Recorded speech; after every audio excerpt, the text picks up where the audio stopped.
Hey guys, आप सभी का स्वागत है मेरे YouTube channel best of education में। तो आइए आज हम लेकर आए हैं क्लास 10th की केमिस्ट्री विस्थापन और एकल विस्थापन जानते हैं। तो सबसे पहले हम देखेंगे कि विस्थापन क्या होता है, यानी डिस्प्लेसमेंट, यानी विस्थापन या एकल विस्थापन क्रिया। तो सबसे पहले हम देखेंगे विस्थापन अभिक्रिया क्या होता है।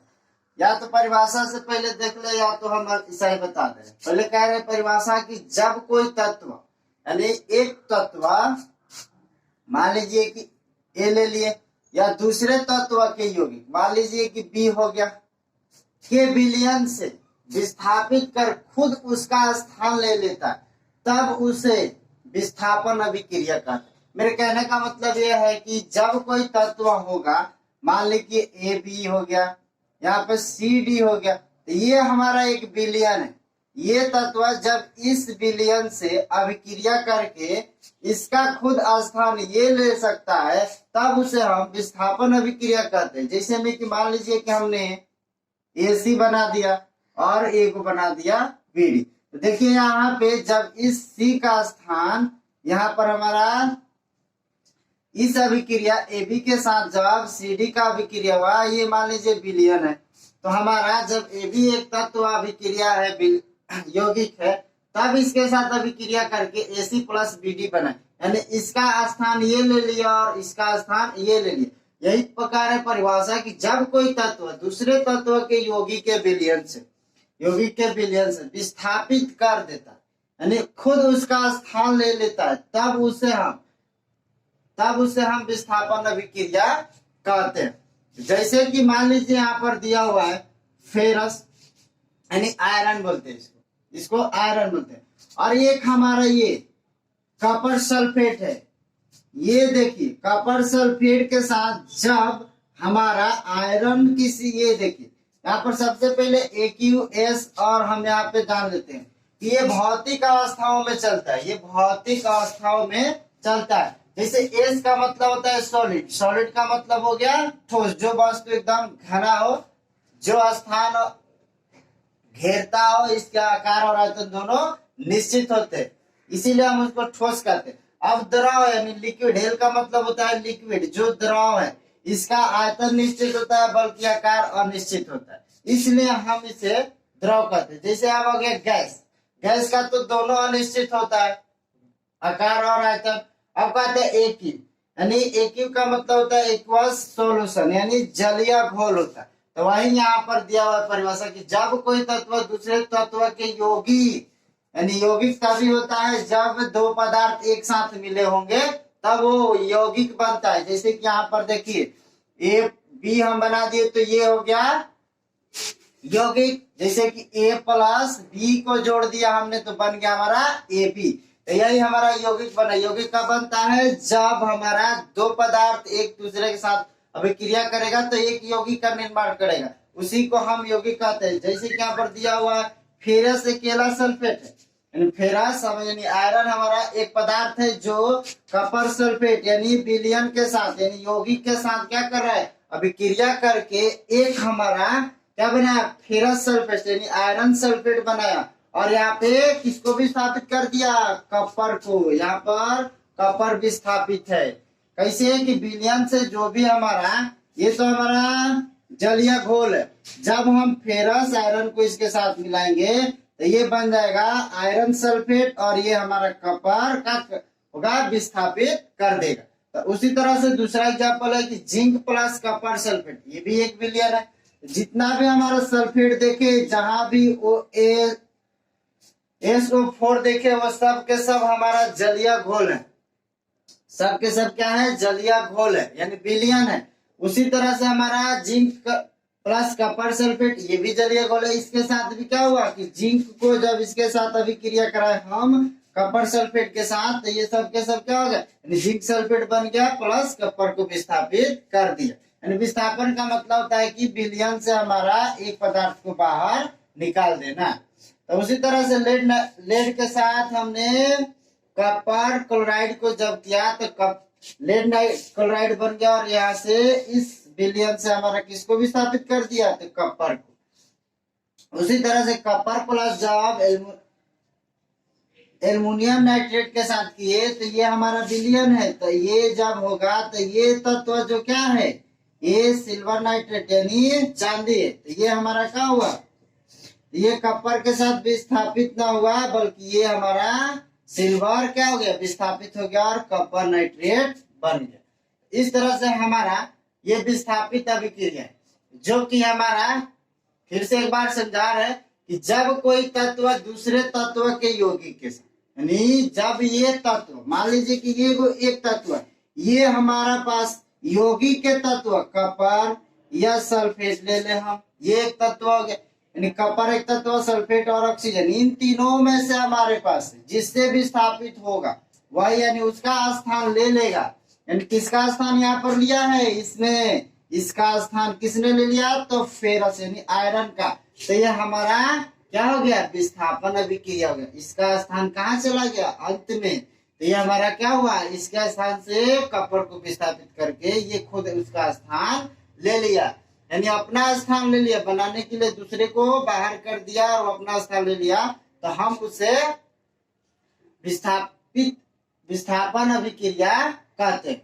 उसी तरह से यहाँ पे जिंक कॉपर सल्फेट से करके क्या किया कि कॉपर को विस्थापित करके उसका स्थान, कॉपर का स्थान किसने ले लिया, तो जिंक ले लिया, जिंक ले लिया। उसी तरह से कॉपर क्लोराइड के साथ हमारा कॉपर का स्थान पीबी ले लिया यानी लेड ले लिया, और यहाँ पर सिल्वर नाइट्रेट का यानी सिल्वर का स्थान क्या ले लिया, कॉपर ले लिया। तो उसी तरह से जितने भी हमारे विलयन होंगे उसके तत्व जो भी होंगे वो सब के सब क्या करेंगे, एक दूसरे का स्थान लेकर अपना विस्थापन अभिक्रिया कर सकते हैं। तो ये रहा इसका एग्जाम्पल, और भी एग्जाम्पल हम दे सकते हैं इसके लिए।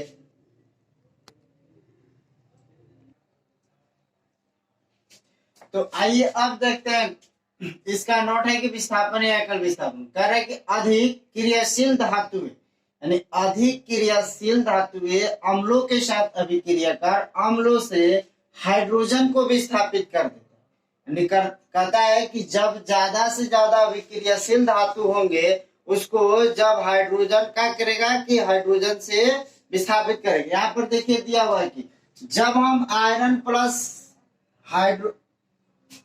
सल्फ्यूरिक अम्ल से, इसका पूरा नाम होता है सल्फ्यूरिक अम्ल, यानी याद रखेंगे कि H2SO4 का पूरा नाम है सल्फ्यूरिक अम्ल। तो वही लिखे हैं कि जब अधिक क्रियाशील धातुएं अम्लों के साथ अभिक्रिया कर अम्लों से हाइड्रोजन को विस्थापित करता है, यानी जहां जितना भी हमारा अम्ल होगा उसके अंदर धातु होंगे उसी के अंदर से जब हमारा हाइड्रोजन HSO4 यानी ये सल्फ्यूरिक अम्ल जितने भी हैं उससे हमारा हाइड्रोजन को क्या करेगा, विस्थापित कर देगा। किसे, तो अम्लों से, यानी ज्यादा के ज्यादा अभिक्रियाशील धातु होंगे तब। यहाँ पर दिया हुआ है कि आयरन प्लस H2SO4 यानी सल्फ्यूरिक अम्ल से ये हमारा आयरन जो है ये सबसे ज्यादा अभिक्रियाशील धातु है, इसलिए इससे हाइड्रोजन क्या कर दिया, यानी अम्ल से विस्थापित कर दिया हुआ। यहाँ पर देखेंगे कि फेरस सल्फेट बन गया और यहाँ पे हाइड्रोजन की जगह कौन सा ले लिया, तो फेरस ले लिया, इसलिए हमारा हाइड्रोजन यहाँ से क्या हो गया, विस्थापित हो गया, यानी अम्ल से बाहर निकल गया। अब वही कह रहे कि जिंक प्लस सल्फ्यूरिक अम्ल यानी H2SO4, इससे हमारा क्या हुआ कि जब इसका विस्थापित होगा तो इसका स्थान कौन ले लेगा, ये ले लेगा, यानी हाइड्रोजन यानी H2 का स्थान कौन लेगा, तो जिंक ले लेगा। यही हमारा जिंक सल्फेट प्लस H2 बनेगा, यानी यही हमारा सिंगल या हम विस्थापन अभिक्रिया कर सकते हैं। यहाँ पर दिया हुआ है कि आयरन प्लस 2HCl यानी इसका नाम हाइड्रोक्लोरिक अम्ल है। ये हमारा आयरन सल्फेट जब ये क्या करेगा, इसमें भी हाइड्रोजन दिख रहा है तो इसका स्थान कौन ले लेगा, यानी फेरस यानी आयरन ले लेगा, तो ये हमारा फेरस क्लोराइड प्लस H2 बनेगा। तो उसी तरह से हम यहाँ पर कह रहे हैं कि उपयुक्त सभी उदाहरणों में यानी जो भी हम उदाहरण दिए रखे हैं उसमें कह रहा है कि एक तत्व जब दूसरे तत्व को, यानी कह रहा है कि एक तत्व ये तो अकेला है, इसके तत्व कह रहे कि दूसरे तत्व यानी ये तो हमारा दूसरा तत्व है, यानी ये हो गया दूसरा तत्व, कह रहा है कि दूसरे तत्व को उसके यौगिक, ये तो हमारा उसके यौगिक हो गया ना, ये तो H2SO4 यौगिक, क्योंकि जब एक से ज्यादा तत्व मिलेंगे तभी तो यौगिक बनता है। इस तरह से H2SO4 में हमारा ये यौगिक बन गया। तो आप देख रहे हैं कि कह रहा है कि जिंक, सर ये तो फेरस सल्फेट प्लस हाइड्रोजन बन गया। तो कह रहा है ना कि दूसरे तत्व को यौगिक उसके यौगिक से विस्थापित करता है, यानी विस्थापित करता है, इसलिए इसे एकल विस्थापन अभिक्रिया कहते हैं। याद रहे कि ये हमारा जब किसी दूसरे तत्व से, जब एक तत्व उसके यौगिक से विस्थापित कर देगा किसी तत्व को, तो वो हमारा विस्थापन अभिक्रिया या एकल विस्थापन अभिक्रिया कहलाता है। तो इसी तरह से हम सबके उदाहरण दिए हुए, याद रखें कि ऑब्जेक्टिव क्वेश्चंस में इस तरह के सवाल पूछ, ये दिया, ये आपको दे रखा होगा क्वेश्चन कि फेरस प्लस H2SO4 में हमको बताइए कि इसमें कौन सी गैस विस्थापन। तो हमको सीधा सा याद रखना है कि जिस भी विलयन से कोई भी तत्व बाहर निकला है उसी को हम विस्थापन, मान ली कि ये हमारा हाइड्रोजन गैस बाहर हो गया, तो ये हमारा हाइड्रोजन गैस बाहर है, तो ये हमारा एकल विस्थापन। या ऐसे भी पूछ सकते हैं कि ये बताइए कि कौन सा विस्थापन, कौन सा अभिक्रिया। तो हम बता सकते हैं कि जब एक तत्व दूसरे तत्व के यौगिक के साथ जब वो विस्थापित हुआ है तो ये एकल विस्थापन हो सकता है, या तो हम विस्थापन अभिक्रिया भी कर सकते हैं। तो इस तरह से हमारा क्वेश्चन बन सकता है।